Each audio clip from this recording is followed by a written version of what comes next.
All right, we are joined by Coach Wilson and Coach Gray. Did we steal the microwave? We stole the microwave. One more mic. Got it. Coach Wilson, if you would start Coach with opening Wilson. statement. We got a good win. I think we needed that win today, but the job's not done.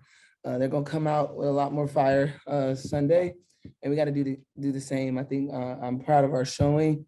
We rebounded the ball pretty decent, but we got to learn how to close out games. I think that's the biggest thing is we get a lead, but we just let people back in, and this league is too good for us to do that. So we got to figure out ways of how we can be smart in time and score and go from there. But I mean, this is a showing that we need. This is a win that we needed. And yeah, we got to look forward to Sunday. Coach Gray, you have anything to add to that opening statement? No, I think we did a solid job. All right, let's start with Rafiq. This is a question for Asia Wilson. Your team is now 15-5 to start off the season after an incredible win against the Minnesota Lynx. I want to get your thoughts on the way your team has come together up until this point. I think we're being professionals. You can't get too high with your highs. You can't get too low with your lows. And we were kind of in a rough patch. We're probably still in our rough patch, but we're finding ways to grind it out and sticking together. I think these are the moments where you have to stick together more than ever and just try to find the fun in it. I think we got to get back into our groove and just figure things out. And that's what we're doing. We're figuring things out. It's not going to be pretty. A lot of things aren't going to be pretty, but at the end of the day, we're pros at what we do and we're good at what we do. So we just have to execute. Erica? Thank you. Asia, I'd like to come to you for this one as well. Both Coach Hammond and Kelsey Plum just talked about Jackie and what she's able to do defensively for the squad. I'd love to hear how you thought she was able to handle Kayla McBride tonight, but then also what you've seen as the growth for Jackie Young over the handful of years that y'all have played together. Yeah, Jackie's someone where she understands her assignment 100%. She is a pro at what she does, and watching that growth has been incredible, honestly, to watch because she understands exactly what she needs to do and she's locked in no matter what. And she makes sure that others around her are doing the same. And yes, she doesn't communicate it in a way that we think she should, but she's communicating in the way that she can get across to us. She comes in every night and probably guards the best perimeter or the second best one. And that's a lot. And having to do it on both sides of the basketball, it's tough night in and night out. So I have to always give Jackie credit. I know she's probably looking at her stats like, what the heck? But it's a lot of things that she does that doesn't come up on the stat sheet that we need from her. And she executes it too. Andy? Hey, Chelsea. I think a season high tonight, 21 points. Just what was working for you out there tonight?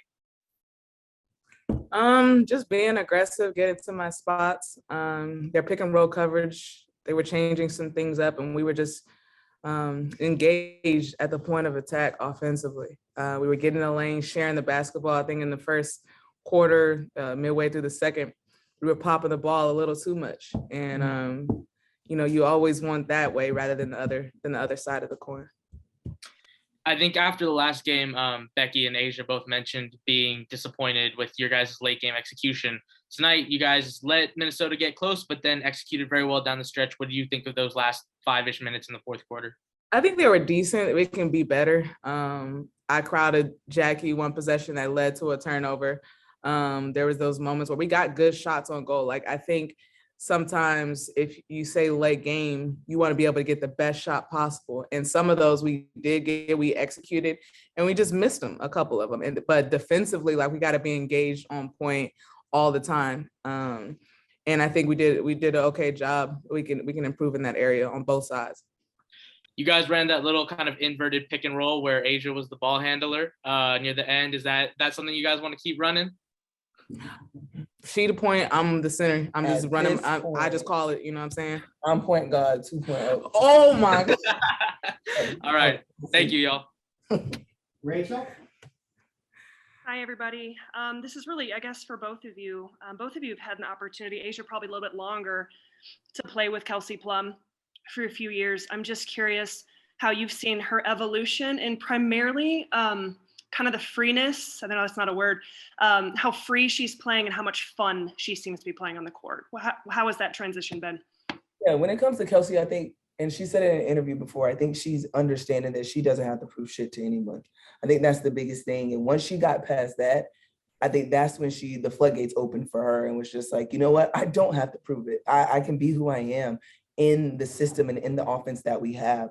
And when you do that, I mean, KP's one of the best shooters in our league. So of course she's going to get it up, and we feed off of that at the end of the day. So we have someone that's finding themselves, that have found themselves on and off the court. I think that's what you see in the beauty of her game. Thank you, guys. Last question, Christos. Hey, ladies, congratulations on the win. After this regular season, where do you feel you are as a team right now overall? That's hard. I think a season is just so long. We can improve. We've gotten some good wins, but not playing our best. And so when you keep that in perspective, you can see like where we are from where we started. Like we were getting wins just because we were playing so fast. People were just like, what do they do? Who do they have? And then we caught some people off guard. I mean, it's no secret that, we weren't ranked up where we are now when we came into the season. But we also had keep that in mind that people want to, beat you. And so I think now we're we've been a little bit inconsistent and up and down, but at the end of the day, we've trying to hold each other accountable. So I think we're in a good place as a team, but we have to be able to translate that on the court. And that's been our conversations throughout our meetings and throughout games. Losing is not necessarily losing. It's the way we're playing in our wins sometimes as well. And that makes the difference. Thanks a lot, coaches. We will let you guys go and try and track down Becky Hammond. In the meantime, I will remind everybody that the Aces are now 9-1 in Commissioner's Cup play. That ties them with Chicago for the best Commissioner's Cup record. The next tiebreaker is head-to-head. The teams are 1-1 against one another.